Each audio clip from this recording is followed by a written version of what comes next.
जय श्रीमन नारायण। ए पर जे टिप्पणी हम करे जा रहल बा रामानुजदास श्रीमान गट्टू वेणुगोपाल स्वामी जी के द्वारा दिहल गयल बा। अध्याय 5 कर्म संन्यास योग श्लोक 4। सांख्ययोगौ पृथग्बालाः प्रवदन्ति न पंडिताः एकमप्यास्थितः सम्यक् उभयोः विन्दते फलम्। ओम।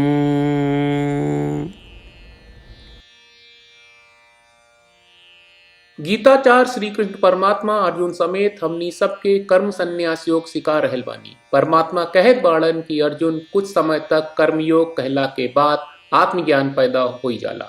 फिर बाद में कुछ लोग कहला कि जब आप मुख्य रूप से ध्यान करही तबे आत्म साक्षात्कार के प्राप्त होई।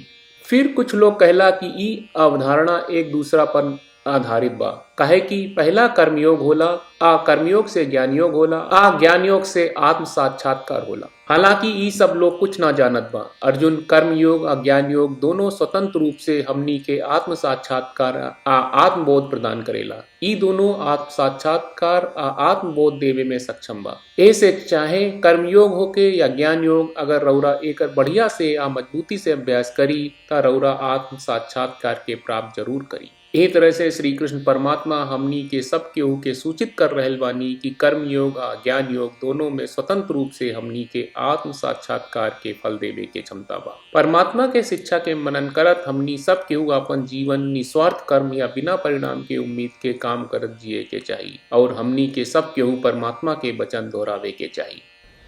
सांख्ययोगौ पृथग्बालाः प्रवदन्ति न पंडिताः एकमप्यास्थितः सम्यक् उभयोः विन्दते फलम्।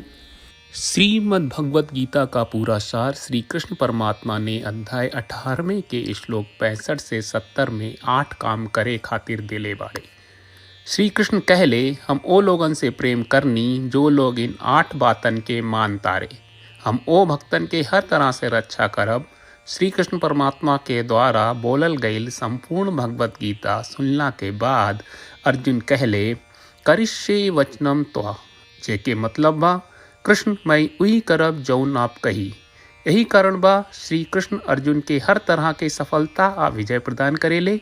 आई परमात्मा के आपन व्रत देई कि हमनी के ये 8 गौ कर्म के पालन करी जा। ई वचन परमात्मा के देवे से बड़न कौनो पूजा तपस्या यज्ञ नहीं। हम 8 प्रण कहब जौन हमनी के करे के चाहिए। आप सब कृपया इन्हन के आपन दिमाग और दिल में सोची।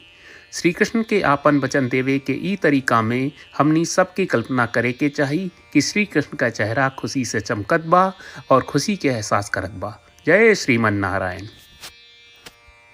यहाँ हमनी के 8 वादा बा। हमनी के पहला वादा, हे श्रीमन नारायण, आपका निर्देश के मुताबिक हम हमेशा तोहार ध्यान करब और तोहार बारे में सोचब। हमनी के दूसर वादा, हे श्रीमन नारायण, आपका सलाह का अनुसार हम हमेशा आपका भक्त रहब। हमनी के तीसर वादा, हे श्रीमन नारायण, हम आपन सब काम तोहरा सेवा के रूप में और तोहरा संतुष्टि खातिर करब। हमनी के चौथा वादा, हे श्रीमन नारायण, जैस की आप माने के कहले रहलू, हमरा बहुत विश्वास बा कि हम आपके होई और हम हमेशा आपन दोनों हाथ जोड़ के आपके नमस्कार करब और आपकी पूजा करब। हमनी के पांचवा वादा, हे श्रीमन नारायण, हमरा के तोरा बात माम एकम शरणम ब्रज 1866 याद कहले, जहां आप हमरा के आपन का अर्पित करे का कहा। श्रीमन नारायण, मैं हमेशा तोहरे शरण में रहब। हमनी के छठवां वादा, हे श्रीमन नारायण, हमरा के तोहरा बात माँ सुचहा 1866 याद कहले कि आप हमनी के शोक ना करे का आश्वासन दे रहे बड़े, हम अब और शोक ना करब। हमनी के 7वां वादा, हे श्रीमन नारायण, आपने हमरा खातिर श्रीमद् भगवत गीता के वितरण करके हम सब के कृपा कहले और आशीर्वाद दहले बा। हम वादा करत बानी कि रोजाना कम से कम एक श्लोक पढ़ब या सुनब। हमनी के 8वां वादा। हे श्रीमन नारायण, आप गीता के पूरा मानवता तक ले गयलू। हम गीता में आपके दिव्य वचन के उन भक्तन तक पहुँचावे के प्रयास करब जे गीता से अपरिचित बा। हे श्रीमन नारायण, हम उई करब जौन तू करे का कहब। हम ऐसन व्यवहार करब जैसन आप चाहत बानी और हम खाली आपका खातिर काम करब। श्रीमन नारायण के रोज आपन वचन देहल कि हम वैस करब जैस आप कहत बानी, ही अपने आप में बड़न पूजा बा। श्रीमन नारायण, करशे वचनम त्वा। श्रीमन नारायण, हम तोरे निर्देश के मुताबिक काम करब। सर्वम श्री कृष्ण अर्पणम अस्तु। जय श्रीमन नारायण। सांख्ययोगौ पृथग्बालाः प्रवदन्ति न पंडिताः। एकमप्यास्थितः सम्यक् उभयोः विन्दते फलम्। ओम सांख्ययोगौ पृथग्बालाः प्रवदन्ति न पंडिताः। एकमप्यास्थितः सम्यक् उभयोः विन्दते फलम्। श्रीमन्नारायण, करिष्ये वचनं तव। सर्वं श्रीकृष्णार्पणमस्तु। जय श्रीमन्नारायण।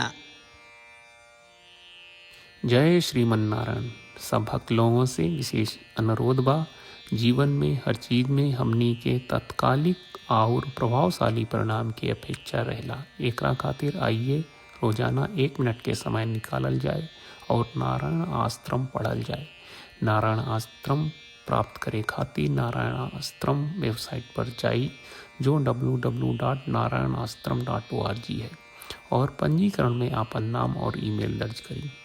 आपके द्वारा प्रदान कईल गई ईमेल पर आपका एक नारायण आश्रम PDF प्राप्त हुई। PDF में एक रामायण श्लोक, एक गीता श्लोक और एक विष्णु नामम बा। ये तीनों के मिल के नारायण आश्रम कहल जाला। हर व्यक्ति के ये श्लोक के अलग अलग संयोजन मिलेला। जब हर कोई 24,000 भक्तन के साथ रोजाना आपन नारायण आश्रम पढ़त आ सुनत बा, ता हर दिन संपूर्ण रामायण का 1 दौर, श्रीमद् भगवत गीता पारायण के 33 दौर और श्री विष्णु सहस्त्रनाम स्तोत्र पारायण के 24 दौर प्रतिदिन पूरा होएला। ये एक बहुत ही उल्लेखनीय और विलक्षण परिणाम बा, जौन हर एक दिन ऐस करे से निकलेला। ये कारण बा कि आप और आपके परिवार के सदस्य तुरते जाके आपन नारायण आश्रम प्राप्त करी। जय श्रीमन नारायण।